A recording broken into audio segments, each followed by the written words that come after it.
Hello, everyone, and welcome to Ripple Effect TV. I'm Chani Wolshansky, your host, and today I'm really excited for this conversation because I've known our guest for a little bit of time, and while we spent a lot of time on calls and support calls and meeting in person, I think having a conversation where we really unpack her journey, her growth, and what she's really proud of and how she's really evolved as a leader is going to be really exciting for all of you to listen to. And I'm excited about connecting with her as well. So welcome to the show, Alex. Please tell us a little bit about yourself, who you are, and what you're doing right now. Great. So I'm Alex. I own Nourish Early Learning in Toledo, Ohio, and I actually live in Brooklyn, New York. So I own it from afar. Yes, and I'm very close to Connie, location-wise, which is great. Nourish has been working with Connie for a little over a year now. Me and my sister own Nourish. A little background on the school: it opened in 2016, in June of 2016, by my mom. And about 9 months after the doors opened, she died in an accident. So my sister and I took it over, which I'm a business person. I come from a business development background. My sister was a nurse who had already quit her job to help my mom open the school, but has that caregiving background and has worked in daycares a lot of her adult life. So we understand early childhood development from my mom's perspective. So now what we're trying to do is continue her legacy, which is huge for us, and push it forward in a way that we now understand a new lens of the world, which is grief, tragedy, and moving childhood forward with that, and introducing those, life skills in a different way. We're play-based and faith-based, but we really want to focus on the social emotional growth of children intentionally.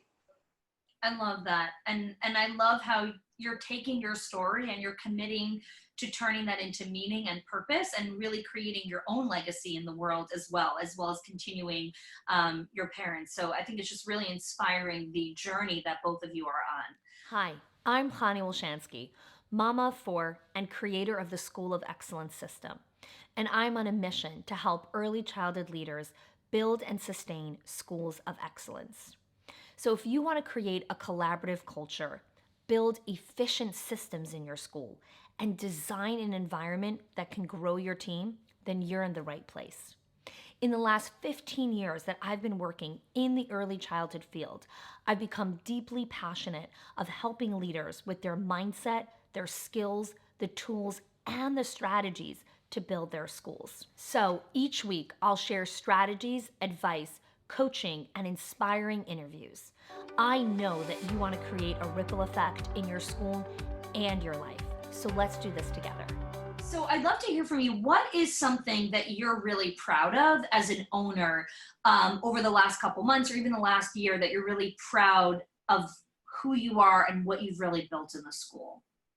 So something that we, in the social emotional growth of children, I think all preschools lend themselves to social emotional growth. I think early childhood that's what most of it is about. But I also feel like our society has put a lot on the cognitive growth, and that outside pressure has hit nearly everywhere. And our goal with all of this is to create a curriculum that really empowers the social emotional growth of children. So we did create a new curriculum called the Heartfulness Curriculum, and it focuses on the spiritual love and the depth of that growth for children. So it's looking at big emotions, it's looking at gratitude, it's looking at generosity, it's looking at inner peace, growth mindset, confidence, and empathy, which are huge things that we need in life that come naturally to some people and don't come naturally to others. So how can we instill that and build their language for all of those things before they're 6 years old, before they're going to formal school? And what does that mean for the future of those children? Wow. So we've planted the seeds of this curriculum. We've written it. It's carried out in the classrooms on a day-to-day basis.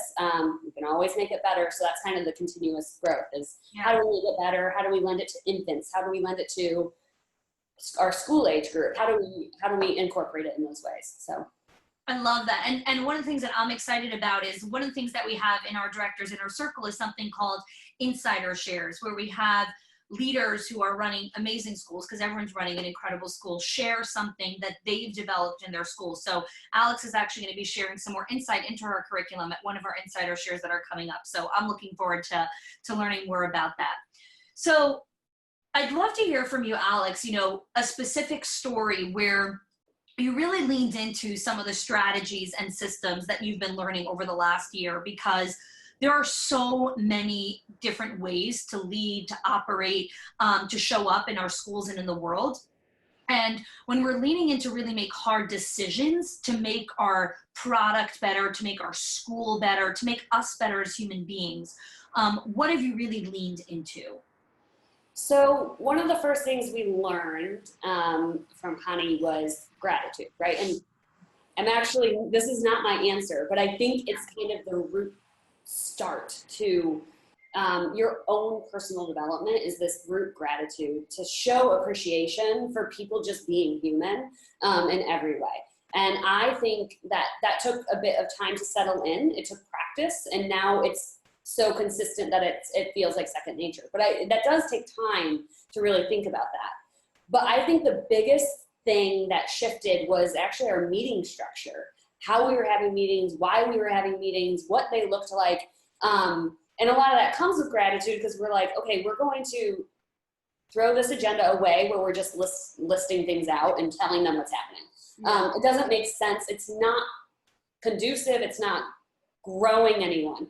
And we actually look at our Heartfulness Curriculum now to help build our staff meetings. So when we bring people together, we're actually bringing them together to build collaboration. And to do that, we have to break down these mindsets we had before. So if we're talking about growth mindset, if we're talking about empathy, you really have to know your coworkers to show them empathy, so that you model that in the classroom for kids to see empathy. So it all trickles down, but I think our meeting structures, that was the first thing we changed. And I think over the last year, there's just been so many barriers broken down between all of our teachers, lots of tears, lots of really strong emotions and feelings, which I'm really proud of because I'm an emotional person. So, and from afar, I listen in on all these meetings. My sister leads them, but we build them together, which I think works wonderfully. And then I can coach Mike in to be a better leader in the meeting. She's really great with uncomfortable silence, which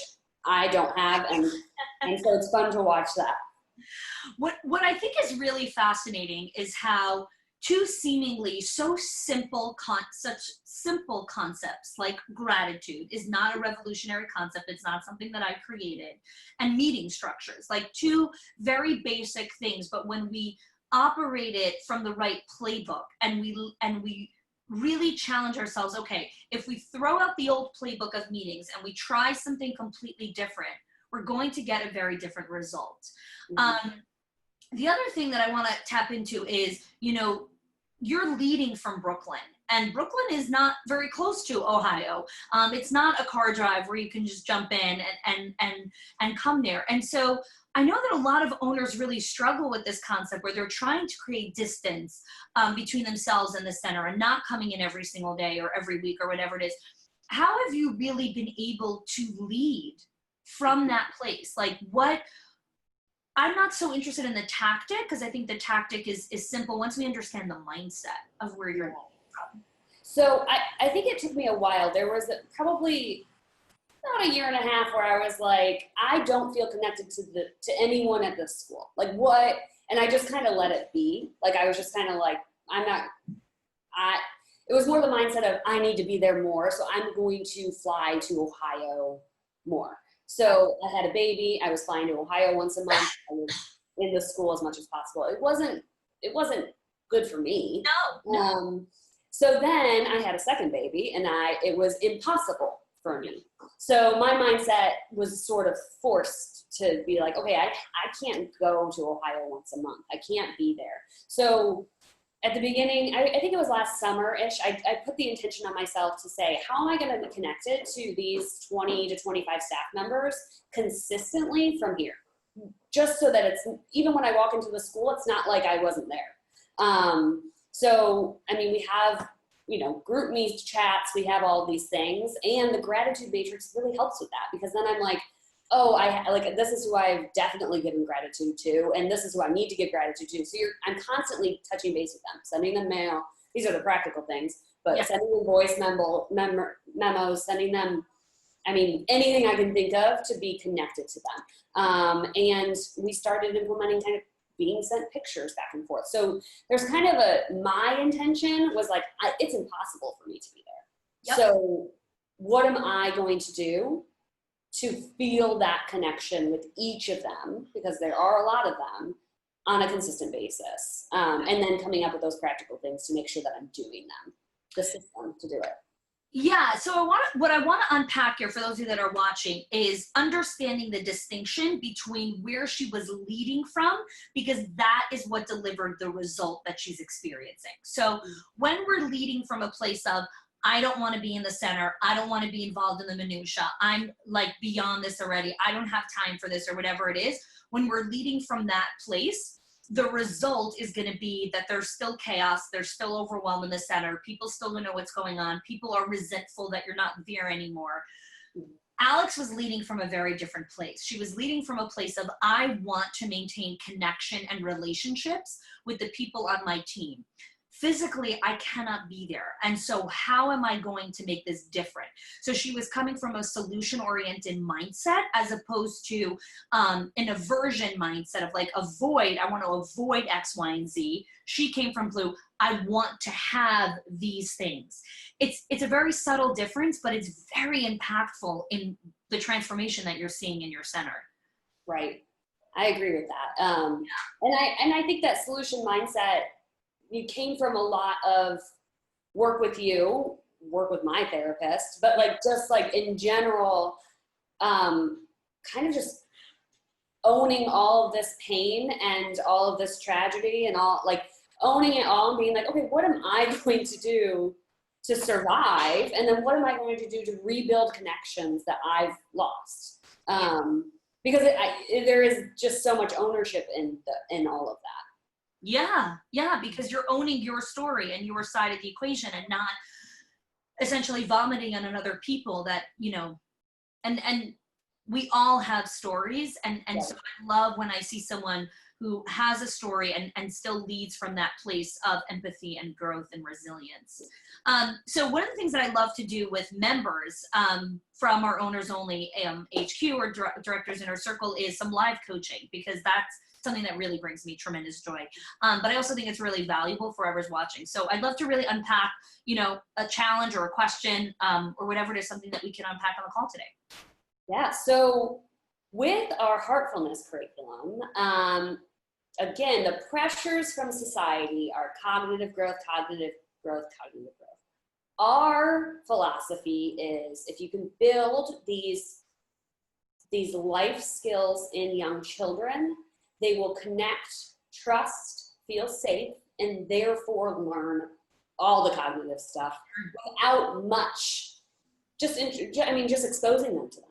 Yep. So how do we get teacher buy-in when a new teacher starts, or when teachers are kind of resistant to this, like, well, I have to get them prepared for kindergarten, right? Like they have to be prepared. Yep. How do we bring them into this mindset of, if they trust you and they feel safe with you and you're setting up your classroom for success, they will learn. They will learn. They're sponges. Yeah, so this is, I'm going to jump into my whiteboard to answer this, because I really want to unpack for those of you that are watching, what I want you to understand is what Alex is asking is actually relevant to whether or not you have a Heartfulness curriculum or Reggio inspired or Montessori or faith-based or whatever curriculum you have that you're trying to get buy-in and ownership from staff who have been trained differently, or even even if they weren't trained, even if they're, you know, brand new, they're 19, they don't have training, they do have some sort of training, which is their muscle memory from when they were kids and from when they were in the educational system. So one of the first things to realize when we're trying to get, there we go. Okay, trying to adjust the mirror here. When we're trying to get buy-in is we have to understand that whatever someone has experienced until now, asking them to adopt a different approach, the first thing we have to do is we actually have to help them, as strong as this sounds, their old identity has to die. So their old identity of, this is the way to teach kids, this is the way to teach academics, that belief has to die in order to create space for a rebirth of something else. Because what's important to understand is they are tied to that identity. They are tied to the identity of, I'm a great pre-K teacher. And the way that I'm a great pre-K teacher is because my tools and strategies create a result of 4 and 5-year-olds reading.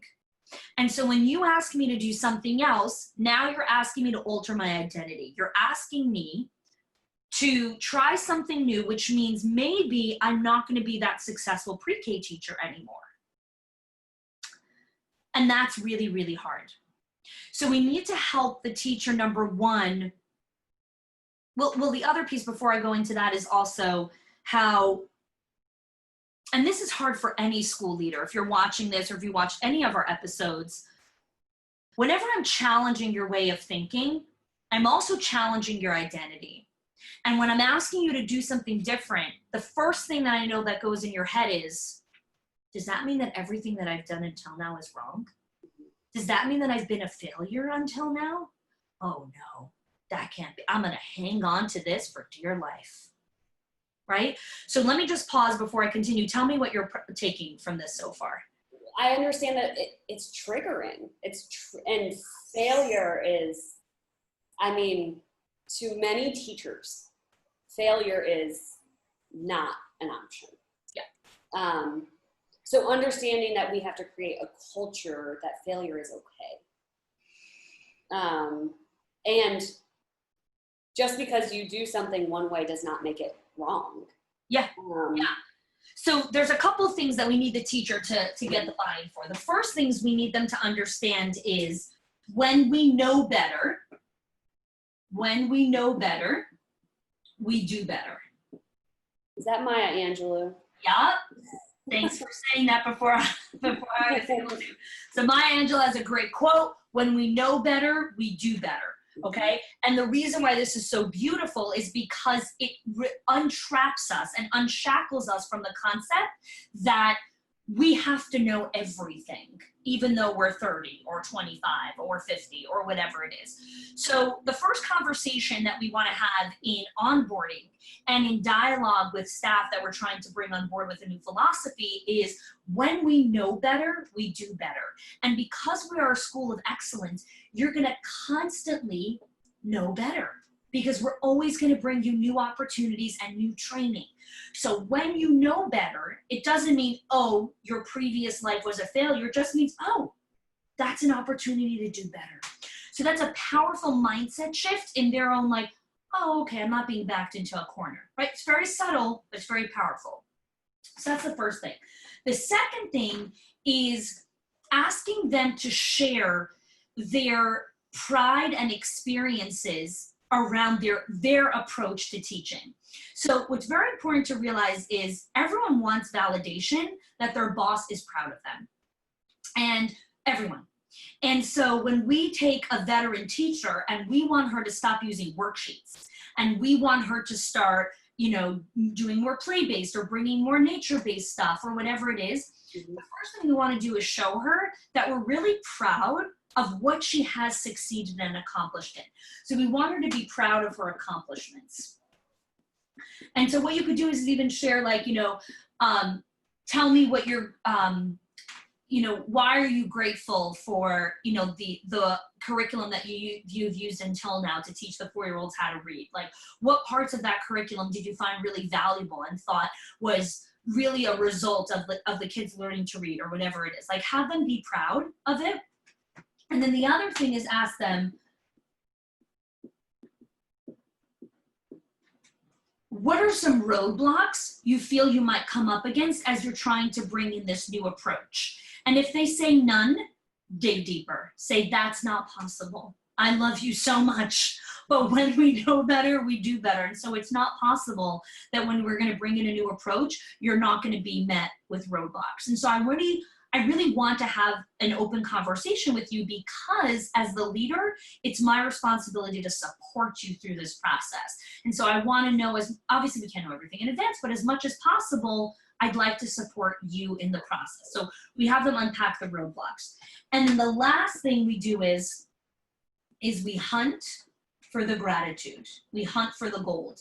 And the reason for that is this.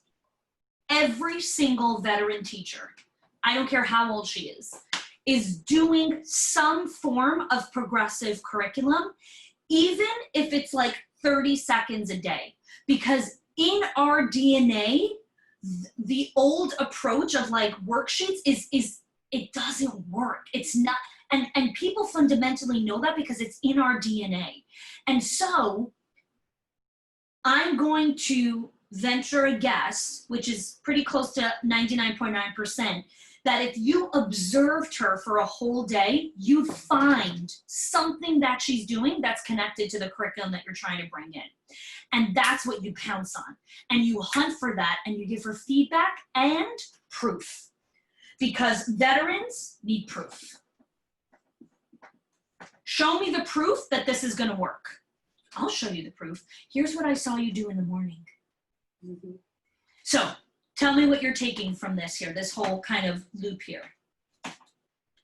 I mean, I've heard that quote from Maya Angelou 100 times, and I know I live by it, but to think that other people would feel it resonate as much as I do with it, then that feels like a positive, like it's possible. Yes, yes. It's possible.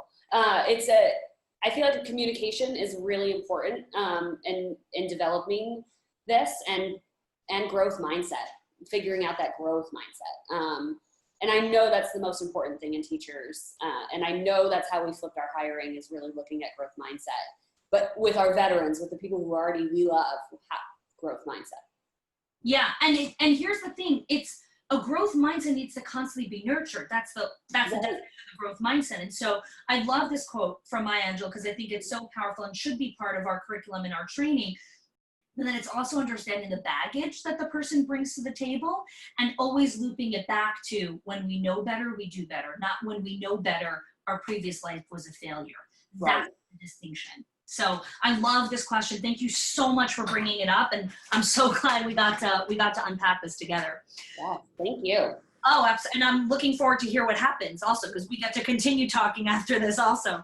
So let me ask you, Alex, what do you see for yourself, for your school in the future, as you continue to evolve as a leader in your mindset, in your leadership, in your communication? What are some things that are on the horizon for you? I'm a dreamer. I know that, and an advocate. So I'm relatively good at getting things done. So what I see when Mike and I talk about all of our dreams, there's so many avenues that my mom felt were so important. And she was in early education for 30 years. So this is her life. And we know how she raised us, and we know how to instill that into children. And it's more what we want to grow in is our communication of how to do it. And I don't think we wouldn't be walking right now if she didn't do this, right? So it's like, what are these tangible things that she did every day with us before we were 5 years old that are now allowing us to actually live, so, and communicating those and having them taught in the classroom are huge for us. She also highly believed in what we put into our bodies is very important. So we have this dream of having a very nourishing food program as well. So that's our tangible right now dream, is to make sure that that's very powerful. I love that. I love that. So Alex, again, there's so much that you shared with us here, and what's on the horizon for your school as a dreamer and as a visionary. And so for our listeners here, who are owners or directors or people in executive management, what is your ripple effect challenge for them? What can you challenge them to do that this simple thing, if they do it, they can start to be part of the ripple effect? When I think of something that shifted in me recently is I went through the gratitude and I was doing it. And I went, about 6 months in, I was like, am I doing this for the right reasons? I mean, like, it felt like very like, am I doing this because Connie's telling me to? Am I doing this because I really feel it? Even though I'm writing very specific things that I'm grateful for, it was a very hard hurdle to surpass. And I think when I think of parenting, when I think of teaching, when I think of leading, we are always learning. We are always practicing. And I would challenge everyone to practice gratitude. I don't think it's something you do. I think it's something you continually practice. And eventually it just becomes like a moment of appreciation for everything. And through that, you can see, you get to see the world through a child's eyes on a daily basis. And they're so appreciative. That is innate to our nature. So coming back to that, I would challenge just the practice over and over and over of gratitude. And I love what you said. Gratitude isn't something you do. It's a practice. It's something that you become. And as long as we look at gratitude as a task on our task list, or a project that needs to be checked off, we'll never experience the joy and the ripple effect that comes from a true culture of gratitude. So I'm so glad that that's the challenge that you chose, because it's so powerful. It is. Awesome. Thank you, Connie, for introducing us. I know it's not a revolutionary topic, but it's a practice. It's a practice, yes. And I'm continuing to practice it in my life, in my business, in my family. Even though it's been something I've been doing for a couple of years, it still continues to evolve. And reminding ourselves, like, when I get into this complaining mode, or like, why is this happening? Like, I still need to remind myself, like, okay, I need to write 5 things I'm grateful for right now, because I got to get myself. Very good. Yes. I got to get myself out of here. So I love that. Alex, thank you so much for your time. Thank you so much for sharing your story with us. And I look forward to continuing to connect with you. Thank you. If you like this video, make sure to subscribe using the bell so that you get notifications when we release videos twice a week.